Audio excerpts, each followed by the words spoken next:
Selamat pagi Bapak Ibu Saudara yang dikasihi Tuhan. Puji Tuhan kita bertemu kembali di acara kesayangan kita Sarapan Rohani GPDI Situbondo. Bapak Ibu Saudara, sebelum kita melaksanakan aktivitas hari ini, mari pagi hari ini kita mau meluangkan waktu untuk kita mendengarkan sebagian dari renungan firman Tuhan. Bapak Ibu Saudara, kita telah melewati hari kematian dan kebangkitan Tuhan Yesus. Kita beberapa hari lagi akan merayakan atau memperingati kembali hari kenaikan Tuhan Yesus. Kemudian disambung dengan hari pencurahan Roh Kudus. Bapak Ibu Saudara, ini merupakan sebuah hari yang mengingatkan kepada kita betapa besar kasih Tuhan kepada kita. Karena sekalipun Tuhan Yesus naik ke surga, Dia tidak pernah meninggalkan kita. Bapak Ibu Saudara, Dia mencurahkan rohnya. Allah sendiri memberikan rohnya kepada kita masing-masing pribadi supaya kita tidak sendirian di dunia ini. Supaya kita bisa menjalani kehidupan yang ada di dunia ini. Bapak Ibu Saudara, pada pagi hari ini kita mau untuk belajar kembali, diingatkan kembali betapa pentingnya untuk kita memiliki Roh Kudus dalam kehidupan kita. Bapak Ibu Saudara, seberapa seringkah kita memberikan pertanyaan kepada diri kita sendiri. Sebetulnya apakah peran Roh Kudus dalam hidup kita? Seberapa pentingkah Roh Kudus itu dalam hidup kita? Kita tahu bersama bahwa Roh Kudus adalah roh yang dikaruniakan oleh Allah kepada kita sebagai orang yang percaya dan mau menerima kebenaran yang diberitakan oleh Yesus sendiri. Tuhan, pagi hari ini kita mau belajar apakah peran Roh Kudus dalam kehidupan kita? Bapak Ibu Saudara, pertama peran yang bisa kita pelajari adalah Roh Kudus merupakan penolong dalam kehidupan kita. Kita mau membaca bersama di dalam Yohanes 14 ayat 16 sampai 17. Aku akan minta kepada Bapa, dan Ia akan memberikan kepadamu seorang penolong yang lain, supaya Ia menyertai kamu selama-lamanya, yaitu Roh kebenaran. Dunia tidak dapat menerima Dia, sebab dunia tidak melihat Dia dan tidak mengenal Dia. Tetapi kamu mengenal Dia, sebab Ia menyertai kamu dan akan diam di dalam kamu. Haleluya, puji Tuhan. Kita bisa melihat dari ayat yang sudah kita baca Bapak Ibu Saudara, bahwa Roh Kudus adalah penolong. Roh Kudus adalah roh yang menyertai kehidupan kita. Artinya roh itu membimbing kita bukan sesuai dengan kemauan atau keinginan diri kita sendiri, tetapi sesuai dengan apa yang roh itu terima dari Allah. Sesuai dengan apa yang Allah mau dalam kehidupan kita. Disebutkan dalam ayat yang ke-17 bahwa Roh Kudus adalah roh kebenaran. Nah, artinya adalah roh itu memimpin kita di dalam kebenaran. Dan kebenaran yang kita percayai atau kebenaran yang kita pegang yaitu adalah kebenaran firman Tuhan. Jadi Bapak Ibu Saudara, kita sebagai seorang pribadi yang percaya kepada Tuhan Yesus, kita harus siap untuk banyak belajar. Artinya adalah ketika kita belajar, kita tahu kita tidak akan mengalami hal-hal yang baik saja atau hal-hal yang mengenakan saja. Tetapi kita akan mengalami juga hal-hal yang tidak mengenakan. Belajar itu berarti kita dari yang awalnya tidak tahu menjadi tahu. Dari yang awalnya tidak bisa menjadi bisa. Dari yang awalnya kita mungkin ragu atau gagal, kemudian akhirnya kita terus mencoba dan berhasil. Artinya Roh Kudus sebagai penolong kita, Bapak Ibu Saudara, kita menjadikan Roh Kudus itu sebagai penuntun dalam kehidupan kita. Kita tidak berjalan menurut pengertian kita sendiri, tapi kita berjalan menurut apa yang firman Tuhan sampaikan, apa yang firman Tuhan ajarkan.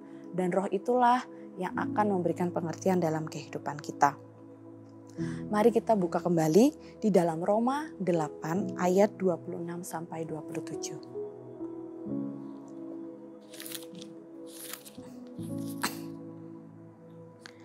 Demikian juga roh membantu kita dalam kelemahan kita. Sebab kita tidak tahu bagaimana sebenarnya harus berdoa. Tetapi Roh sendiri berdoa untuk kita kepada Allah dengan keluhan-keluhan yang tidak terucapkan. Dan Allah yang menyelidiki hati nurani mengetahui maksud Roh itu, yaitu bahwa Ia sesuai dengan kehendak Allah berdoa untuk orang-orang kudus. Haleluya. Dari sini kita bisa melihat bahwa Roh Kudus ada dalam kehidupan kita, bukan untuk menghindarkan kita dari masalah-masalah yang hadir dalam kehidupan kita, tapi Roh Kudus ada untuk memberikan kekuatan ketika kita lemah. Roh Kudus ada untuk menemani kita dalam menghadapi masalah yang ada. Sangat-sangat rugi Bapak Ibu Saudara kalau kita sampai salah pengertian mengenai Roh Kudus yang ada dalam kehidupan kita. Karena selama kita hidup di dunia ini tidak mungkin kita menghindari masalah, tidak mungkin kita lepas dari masalah. Maka dari itu kita harus bisa memiliki pengertian yang lebih lagi.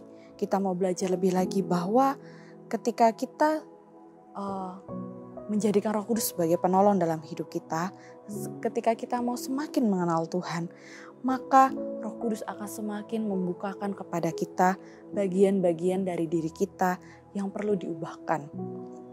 Mungkin ada bagian-bagian yang selama ini tidak kita sadari ada dalam kehidupan kita. Mungkin ketika Roh Kudus membukakannya, bagian-bagian itu membuat kita merasa tidak nyaman, membuat kita mengalami hal-hal yang tidak mengenakan.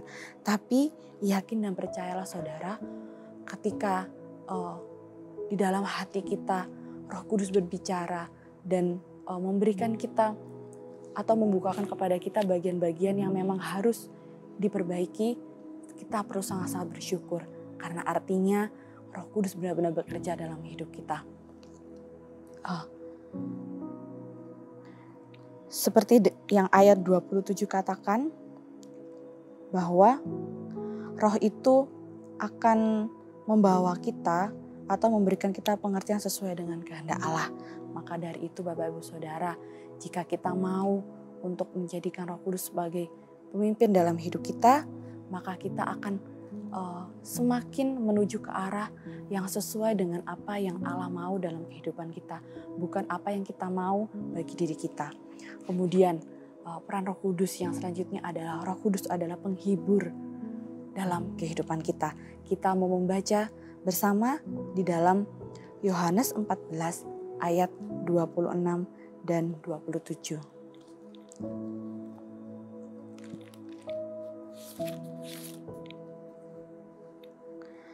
Tetapi penghibur, yaitu Roh Kudus yang akan diutus oleh Bapa dalam namaku, Dialah yang akan mengajarkan segala sesuatu kepadamu dan akan mengingatkan kamu akan semua yang telah kukatakan kepadamu. Damai sejahteraku kutinggalkan bagimu, damai sejahteraku kuberikan kepadamu. Dan apa yang kuberikan tidak seperti yang diberikan oleh dunia kepadamu. Janganlah gelisah dan gentar hatimu. Haleluya. Bapak Ibu Saudara, seperti yang sudah kita baca, Roh Kudus yang akan mengajarkan kita untuk melakukan hal-hal sulit yang kita rasa kita tidak mampu untuk lakukan. Terkadang kita sekali waktu ya Bapak Ibu Saudara, kita merasa bahwa Tuhan ini memang saya tidak bisa berubah, saya memang seperti ini. Terkadang kita mengatakan hal-hal seperti itu, tapi ingat Bapak Ibu Saudara bahwa kita memiliki Allah yang begitu besar. Kita memiliki Roh Kudus dalam hidup kita yang menjadikan apa yang tidak mungkin menjadi mungkin. Kita jika kita memiliki Roh Kudus, maka akan ada selalu pembaharuan budi dalam kehidupan kita. Kita tidak perlu merasa tidak mampu. Mari kita fokuskan kepada rasa percaya kita kepada Roh Kudus. Bahwa Roh Kudus akan mampu untuk mengubahkan diri kita semakin berkenan di hadapan Tuhan. Roh Kudus akan mengingatkan kepada kita bahwa kita tidak menjalani kehidupan ini sendirian. Bahwa Tuhan Yesus selalu tahu apa yang terjadi dalam kehidupan kita. Bahkan Dia mengatakan bahwa Dia meninggalkan damai sejahtera itu dalam kehidupan kita. Damai sejahtera yang Dia berikan bukan damai sejahtera yang bersifat sementara, tapi damai sejahtera yang sejati yang bisa kita rasakan. Bahkan justru ketika kita mengalami hal-hal yang tidak mengenakan, kita akan bisa untuk menghadapi masalah itu dengan penuh sukacita. Kita akan bisa mengalami ketenangan ketika kita menghadapi masalah. Itu adalah tanda di mana Roh Kudus bekerja dalam kehidupan kita. Bapak Ibu Saudara, mari kita mau, jikalau kita sekarang mungkin belum merasakan ada Roh Kudus dalam hidup kita, kita mau minta kepada Allah, kita mau minta kepada Tuhan supaya Roh-Nya, Roh Kudus ada dalam kehidupan kita. Dan ketika kita sudah memiliki roh itu, mari kita mau menjaga roh itu. Jangan berhenti ketika kita sudah menerima roh itu, tapi kita mau biarkan Roh Kudus untuk mengerjakan bagiannya. Biarkan dia menjadi penolong, menjadi pengajar, menjadi mentor, menjadi penghibur, teman, dan sahabat dalam kehidupan kita. Supaya kita mampu untuk menjalani kehidupan ini. Supaya kita juga semakin serupa dengan gambaran Kristus. Mari kita mau temukan tujuan hidup kita yang sejati di dalam Tuhan dengan bantuan Roh Kudus, dengan Roh Kudus yang ada dalam kehidupan kita. Sekian renungan firman Tuhan pada pagi hari ini. Biar kiranya boleh memberkati kita semua yang sudah mendengarkan. Selamat pagi, Tuhan Yesus memberkati.